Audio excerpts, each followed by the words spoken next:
Yun, magandang araw mga kaibigan. Ngayon ay share ko lang to. Baka interesado kayo sa product na to. Ito nga pala ay nabili ko doon sa Shopee. Yan. Ito ay isang speedometer. Yan, digital siya. Yan, napakadali na itong i-install sa ating mga sasakyan. Kapag sira yung speedometer ng sasakyan nyo, gusto nyo mag-install, mas maganda na to kasi digital to. Buksan ko lang yung karton para makita natin kung ano yung itsura.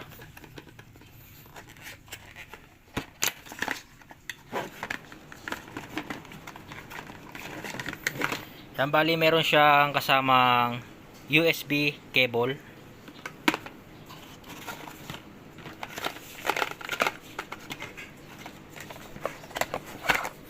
Yan, bali ito yung speedometer na digital. Yan, ganito yung itsura niyan. Yan, dito i-connect yung USB. Yan, para magkaroon ng power ito. Ito mga kaibigan, ite-testing natin dun sa ating owner type Jeep. At pwede rin to sa mga motor kung gusto nyo maglagay para astig. Yan, tara testing natin kung gumagana siya at kung functional. Yan, bali nandito tayo ngayon sa ating owner type Jeep. Yan. Ito kasing speedometer nito ay sira na, hindi na to gumagana. Yan, wala naman ako mabili na pyesa para paganahin to. Nasa transmission na yung problema. Kaya ang ginawa ko, bumili ako nito. Yan, para masubukan kung talagang gumagana. Yan, para makita ko yung kung ano yung tinatakbo ko, kung anong speed, kasi napaka-importante nito na maglagay tayo ng speedometer sa ating mga sasakyan. Yan, bali ito nga pala mga kaibigan, gumawa ko ng lalagyan ng speedometer. Yan, bali ito naman mga kaibigan, meron tong double sided na kasama na tape. Pwede nyo siyang ilagay sa mga dashboard nyo, idikit. Yan, nakaganyan. Pero ako, hindi ko siya ididikit kasi gumawa naman ako ng lalagyan. Yan, para mas matibay. Yan, medyo pagpasensya nyo na hindi ko na nagawa ng video yung pagkagawa ko nito. Yan, stainless yan.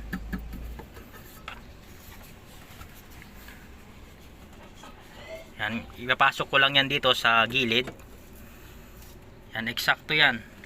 Hindi ito mahuhulog at hindi ito gagalaw-galaw. Yan, papasok ko lang yan dyan. Yan, bali ganyan yung magiging itsura nyan. Yan, at itong cable na USB, i-connect nyo lang to dun sa inyong sasakyan kung may charger siya. Yan, katulad nito, meron akong USB charger dito sa stereo. Yan, dito ko i-connect itong USB. I-connect lang natin siya dito sa charger ng ating stereo. Yan, kung meron kayong charger sa inyong mga sasakyan, USB charger, i-connect nyo lang tong cable. Yan, bali ito yung dulo. Ito naman, i-connect natin dito sa ating speedometer na digital. Yan, bali okay na. Yan, napakaganda nito dahil napakalaki na. Kitang kita talaga. Yan, ngayon i-open natin yung susi.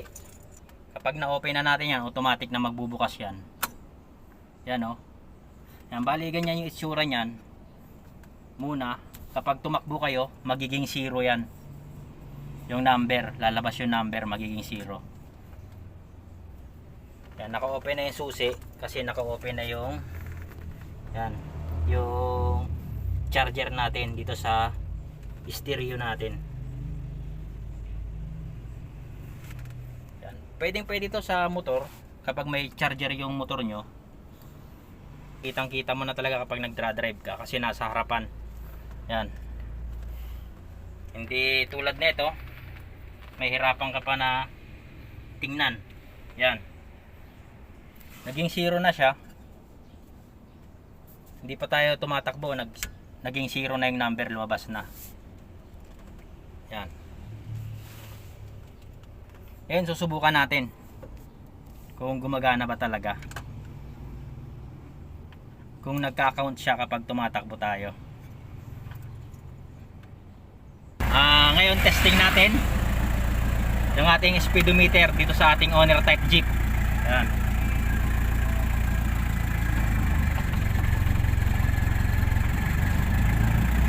Yan, gumagana siya.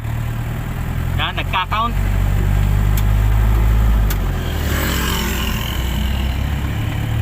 Yan, ayos na ayos.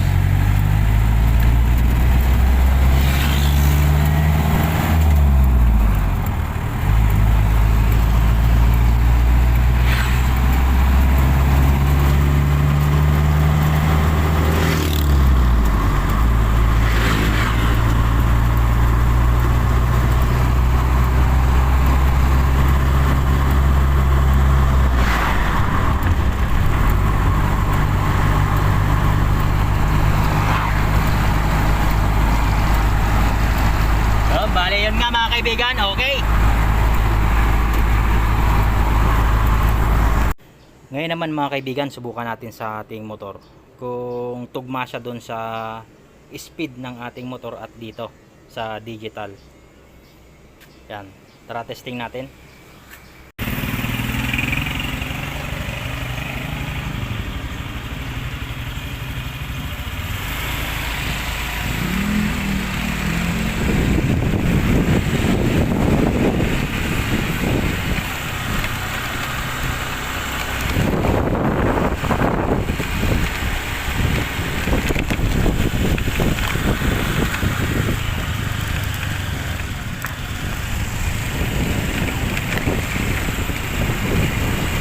Bali yun mga kaibigan ay okay siya, gumagana siya ng maayos at eksakto yung speedometer niya, tugma siya dun sa motor natin at dito.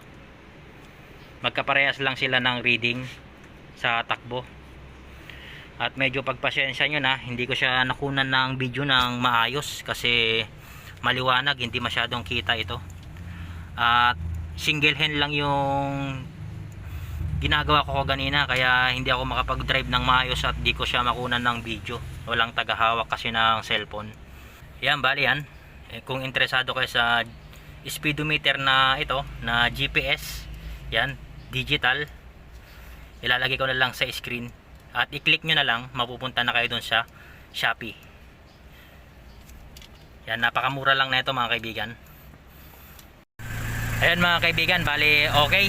Gumagana itong speedometer na GPS, yung na-order natin. Gumagana siya. Napakaganda. Ayos na ayos. Yan. Tamang-tama sa mga walang speedometer na sasakyan, lalo-lalong sa owner type Jeep. Okay naman to kahit anong mga sasakyan, pwede to. Pwede rin sa motor. Isaksak nyo lang sa doon sa USB charger. Yan. Kinonek ko siya dito sa stereo, sa USB. Kaya sa may charger, gagana na yan. Yan. Okay. Yung mga kaibigan, kung nagustuhan nyo ang video ito, pakitapik naman yung like. At kung hindi ka pa nakaka-subscribe sa ating munting channel, ay pakisubscribe lang. At pakiclick na rin ng bell icon para lagi kayong updated kapag may mga bago tayong video na i-upload. Hanggang sa muli, God bless and ride safe!